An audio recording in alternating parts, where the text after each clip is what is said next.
help but think this is their season walking off the ground here.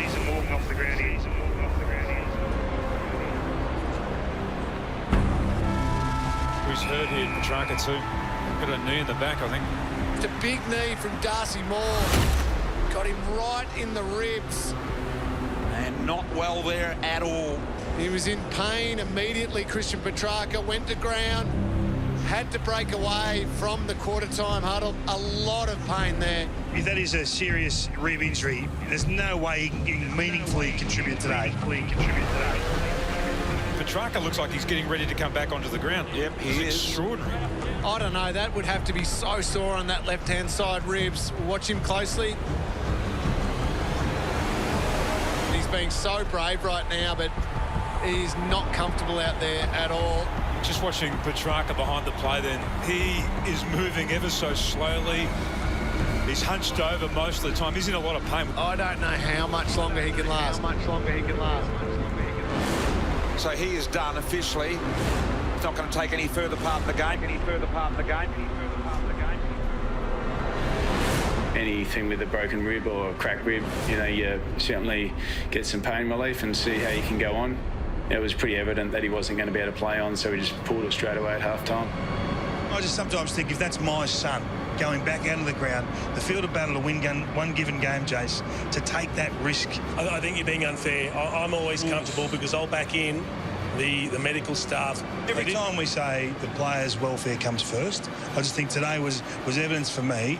In a game that was already sliding, why risk him back out there again? It was a debate that gathered greater magnitude as the full damage was revealed. As Christian was on Instagram at various stages today, thanks for all the love and support was his first message. And then as he became aware of the debate around the medical care at Melbourne, he put the record straight. I'm responsible for putting myself out there, by the way, for people talking about the medicos. So a few different layers to this. The first is for Christian himself.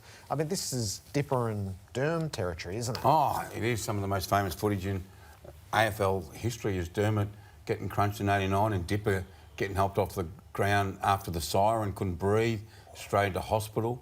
That's what the first thing I thought of yesterday. There is so many layers to this, Gerard. When he got hit, every player is going to say, I will be right. Just let me deal with it. Painkillers, adrenaline, a mixture of both. Let me test it and see how I'm going.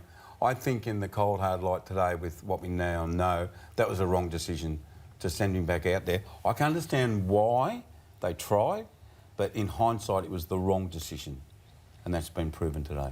Yes, it's sort of. It is a hard position to defend. I do note the reporting tonight has the AFL medical officer comfortable with the processes that Melbourne adopted.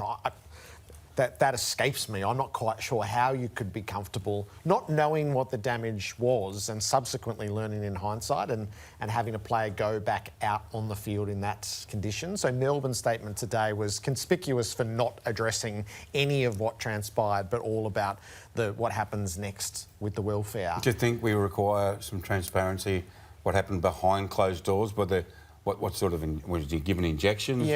Was it a field test? Was it a verbal test? How much say does Christian Petracca have? Who's got the most say? The doctor or Petracca? Because at the moment, right now, we think it's Petracca. His voice carried the most weight downstairs in the rooms. The risk assessment, I imagine that the medical staff was mortified to learn what the actual injuries were later in the night, because you couldn't have put him back out on the field if he had... So, yeah, there is a question around what the overall procedures are, what specifically is done, but then there's a question, what specifically isn't done, and whether this is a moment in time to go, OK, so the game is built on bravery. And Jason and Kingy had that debate in real time beforehand last night, but you have to have the debate in the cold light of day. So this was the sort of pain that he was in the second quarter. He was handballing wherever he could, and that's where he kicks. And so he's in excruciating pain. So the game is built on admiring that courage, but in behind that has to be a question of, hey, what sort of risks were actually taken here, not knowingly? I don't think it's right for anyone to question the medical people at Melbourne, OK? But I wonder last night when they went to bed, did they ask themselves, were we strong enough at that time? I'm not saying they made the wrong decision last night. Clearly, in hindsight, it's the wrong decision to send him back out. But last night, when Christian was deciding, we need this, our season's on the line, you can understand that. That's that gladiator attitude that these competitors have got. But I wonder if the doctors have said to themselves, we should have been stronger in the moment. Now, I don't know how you detect I don't know if it's a split spleen, if that's the right word, a ruptured spleen. They've got a punctured lung, so his breathing would have been affected, and the broken ribs. They're not cracked. They said they were broken ribs. Now, it was interesting. So if you've got broken ribs, you should be able to feel the break. If you've got a cracked rib, that may not come up on a field test when you ask, what did they do? So they would have been pushing and prodding. Did that hurt? Did that hurt? And Petracca, they would have taken painkillers. He would have said, let me get back out there. The AFL's cleared it off. They would not have allowed the day to go on without, I think, having a thorough review of how Melbourne handled that situation. And so once you approve the procedures as they are, then you actually have to pose questions. Well, is that how the procedures should be going forward? So Christian embodied, he and Gawn were the two who embodied how important yesterday was, and really not many of the others went with them early in the game. So I totally understand why Christian wanted to be back out there in the second quarter, because he understood the magnitude and the ramifications that sat on it. And it's impossible not to admire him. It's going to be months rather than weeks in all likelihood. Yeah. They couldn't do it with Christian Petracca. Now they've got to do it without Christian Petracca.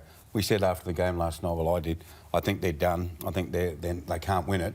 Now that Petracca's going to be out for what? So we'll give him a rough 6 weeks? Minimum. Right, minimum 6 weeks. He's a great player. He might not take too long to get back into it, but where's Melbourne's season going to be in 6 weeks' time?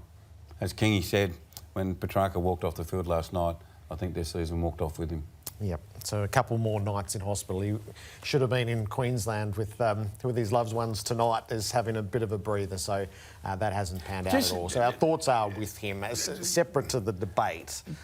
Is this a massive alarm bell? What are you feeling? It's very significant. Right now? It's very significant, and particularly for the medical practitioners to come together and go, okay, what was the worst case scenario here? Well, I got an email today from a doctor saying the worst case scenario is he could have died. Now, he did stress it was the worst case scenario, because when your body starts bleeding inside, it can run into different organs, namely your heart, your lungs, a blood clot can go into your heart. That could be worst case scenario. But the doctors are there to help weigh up worst case scenarios, aren't they? Yeah. So this, again, is it alarm bells for you? Is this it is. a deep investigation? It is a moment in time that I think can't be just, tick, we're fine. No, this actually requires a bit of thoughtful consideration, I reckon. Particularly as we move further and further down this path with head trauma. Well, how does it relate to an incident like this?